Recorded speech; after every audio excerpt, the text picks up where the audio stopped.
What is up? In this video, I'm going to give you guys a little lesson on daily bias using candle closures. So first, I'm going to get into my daily bias for tomorrow using these candle closures, and then I am going to just dive in and show you a little bit more about how you can, identify daily bias simply using candle closures. So my bias going into tomorrow is bearish. Why? Because we swept this high on the daily time frame, which means that our new target is this previous day low.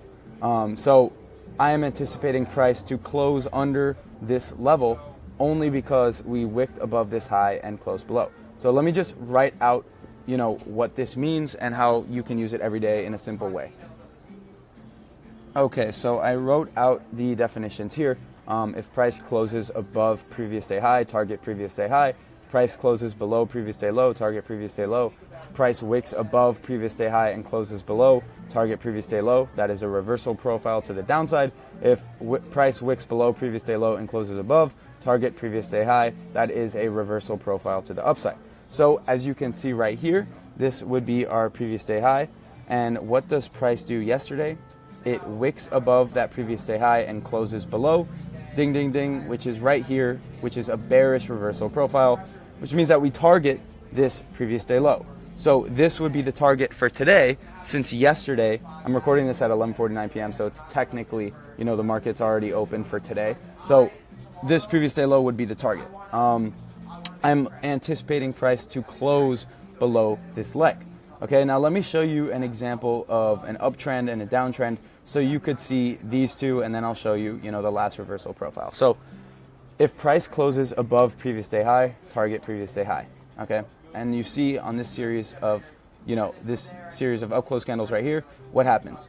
Price closes above this high, which is previous day high. We can anticipate price on this day to close above this previous day high. What happens? Close above previous day high, target this previous day high. What happens?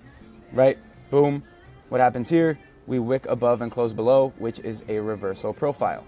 Okay? Now you might be saying, Charlie, how in the world, Charlie, how in the world do I know where price is going to go, right? Because it looks a little bit weird.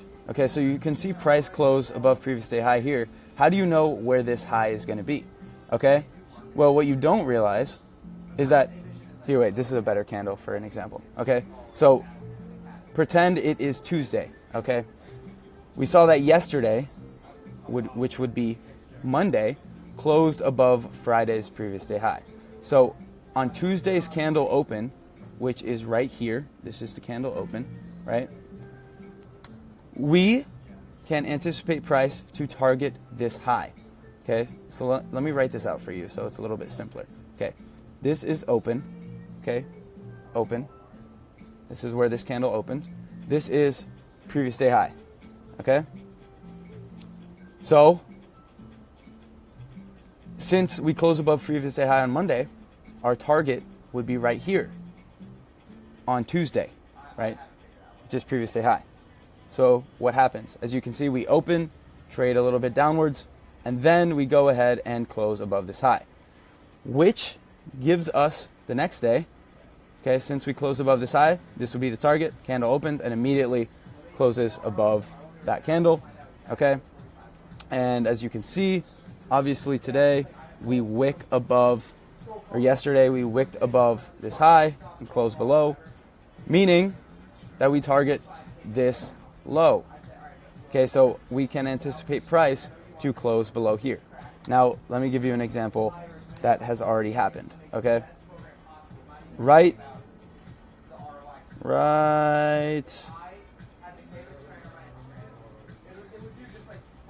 Okay. Right here, price wicks below previous day high, closes below. So, on Thursday we can anticipate price to target this low right here, this previous day low. It does close below.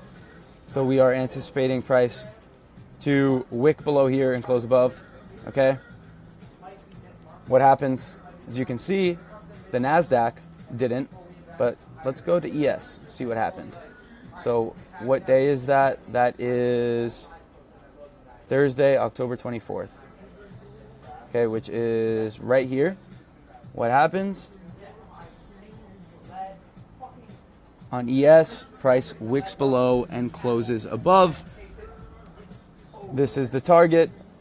The next day consolidates, and then we go ahead and close below previous day high. So this is applicable on every asset, and this is how to determine your daily bias using candle closures. This is actually something that I don't really see that many people talking about, but is 100% true, and you can see it on every single asset.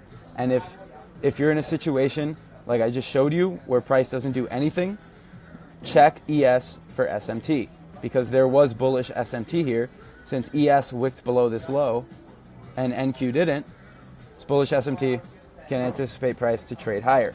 So going into tomorrow, since price wicked above previous day high and closed below, this would be my target, meaning I am bearish going into tomorrow.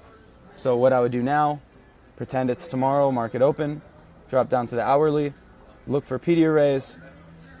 The only PD array on NQ is right here, right? Very small fair value gap right here. On ES, there is no fair value gap on this candle, but there's a fair value gap right here, okay? So I'd be waiting for price to trade into one of these PD arrays. I would wait for that SMT to appear, and then I would drop to a 5-minute after price taps. Here, wait, let me draw this for you. After price taps into this PD array, I drop down to a 5-minute and wait for a change in state of delivery to the downside. And then this would be my entry on the candle closure right here, and I would target liquidity. So this is the basis behind every single trade I take, and it is also how I determine my daily bias every single day. Hope this helped.